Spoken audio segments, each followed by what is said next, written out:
नमस्कार दोस्तों, आज हम समझेंगे कि इनकोटर्म्स क्या होता है। जब भी आप एक्सपोर्ट इंपोर्ट करते हैं तो आपको इनकोटर्म्स को फॉलो करना होता है। तो अगर आप भी एक्सपोर्ट इंपोर्ट का बिजनेस करते हैं और आपको समझना है कि इनकोटर्म्स क्या है, तो इस वीडियो के एंड तक बने रहिए। आपको बहुत कुछ सीखने को और समझने को मिलेगा। उससे पहले बताना चाहूँगा, जो भी भाई बंधु अभी तक मेरे चैनल को सब्सक्राइब नहीं किया है, इस वीडियो को पहली बार देख रहे हैं, जिन्होंने सब्सक्राइब नहीं किया सब्सक्राइब कर लीजिए, साथ ही साथ बेल आइकन पे भी क्लिक कर लीजिए ताकि इस तरह का कंटेंट आपको मिलता रहे। तो इनकोटर्म्स को यहाँ पे बोलते हैं इंटरनेशनल कॉमर्शियल टर्म्स। ठीक है, ये किसके द्वारा इस्टेब्लिश है? ये डेवलप है इंटरनेशनल चैम्बर ऑफ कॉमर्स के द्वारा, आईसीसी के द्वारा ये इनकोटर्म्स डेवलप है। इनकोटर्म्स एक स्टैंडर्डाइज टर्म्स होता है और ये बायर और सेलर की रिस्पॉन्सिबिलिटी को डिफाइन करता है ग्लोबल मार्केट के अंदर। तो आज की वीडियो में समझेंगे क्या होता है इनकोटर्म्स और कैसे ये वर्क करता है, इसके स्टैंडर्डाइज रूल क्या है।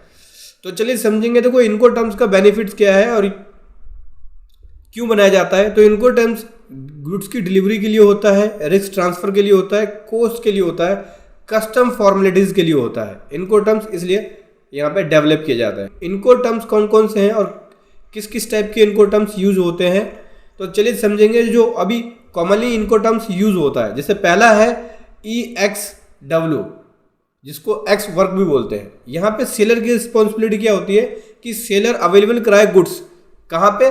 परमिसेस पे या अनदर स्पेसिफाई लोकेशन पे। और बायर की रिस्पॉन्सिबिलिटी होती है कि सभी जो कॉस्ट है या रिस्क जो इन्वॉल्व है ट्रांसपोर्ट ऑफ गुड्स का सेलर के परमिसेस से अपने डेस्टिनेशन तक, वो सारा बायर उठाएगा। इसको EXW वर्क्स बोलते हैं।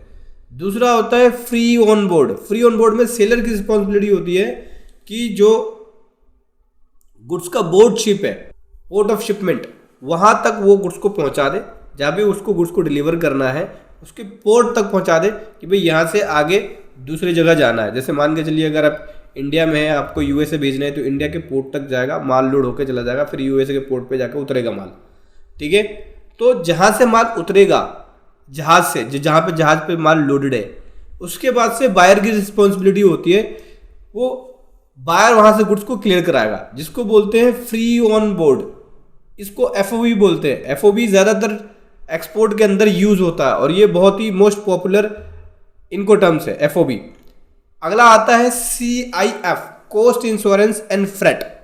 देखो, यहाँ पे सेलर की रिस्पॉन्सिबिलिटी होती है जितनी भी कॉस्ट है, इंश्योरेंस की, फ्रेट की, ठीक है, अदर लॉजिस्टिक कॉस्ट की, ये डेस्टिनेशन पोर्ट तक, जहां तक डेस्टिनेशन पोर्ट है, जहां पे लास्ट गुड्स जाना है, वहां तक बायर सेलर की रिस्पॉन्सिबिलिटी बनेगी कि वहां तक माल को पहुंचाना है। जितनी भी कॉस्ट है वो सेलर उठाएगा, उसको सेलर बियर करेगा, सेलर पे करेगा। बायर की रिस्पॉन्सिबिलिटी होगी गुड्स की, जब गुड्स को वो टेक ओवर कर लेगा। जैसे ही टेक ओवर कर लेता है शिप से, तो बायर्स की रिस्पॉन्सिबिलिटी उसके बाद होती है। अगला आता है, इसको बोलते हैं CIF, cost insurance and freight.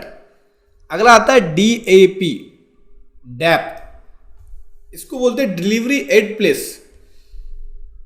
इसके अंदर सेलर की रिस्पॉन्सिबिलिटी बनती है कि गुड्स को जो स्पेसिफाई लोकेशन है बायर का, वहां तक पहुंचाए और उससे रिलेटेड जो भी कॉस्ट हो सारा सेलर उठाएगा, डिलीवरी, जब तक डिलीवरी कंप्लीट ना हो जाए।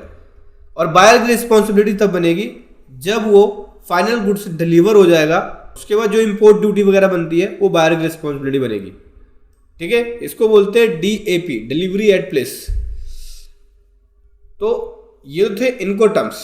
अब इनकोटर्म्स का इंपॉर्टेंस क्या है, मैंने आपको बताया। इससे क्लियरिटी होती है, ट्रांसपेरेंसी रहती है, रिस्क मैनेजमेंट रहता है, इससे कॉस्ट का डिस्ट्रीब्यूशन होता है, लीगल कंसिस्टेंसी होती है।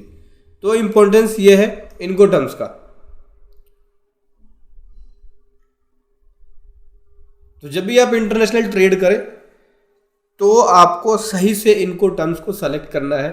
मोड ऑफ ट्रांसपोर्ट क्या होगा, जैसे मोड ऑफ ट्रांसपोर्ट में यूज करते हैं, तो मोड ऑफ ट्रांसपोर्ट में सही से आपको इनकोटर्म्स यूज करना है। जैसे मैंने बताया आपको मोस्ट कॉमनली FOB यूज होता है, तो आप FOB ले सकते हैं या CIF ले सकते हैं अपने अकॉर्डिंग, अपना ट्रांसपोर्ट के अकॉर्डिंग। फिर जो बायर्स की या सेलर की रिस्पॉन्सिबिलिटी होती है उसके हिसाब से आप इनकोटर्म्स सेलेक्ट कर सकते हैं। फिर बायर और सेलर का जो रिलेशनशिप होता है उसके हिसाब से भी डिपेंड करता है कि क्या होगा और कैसे होगा। तो जब भी आप एक्सपोर्ट करेंगे या इंपोर्ट करेंगे तो आपको इन बातों का ध्यान रखना है, इनको टर्म्स को फॉलो करना है। वीडियो कैसी लगी ज़रूर बताएं। Thank you so much. जय हिंद, वंदे मातरम।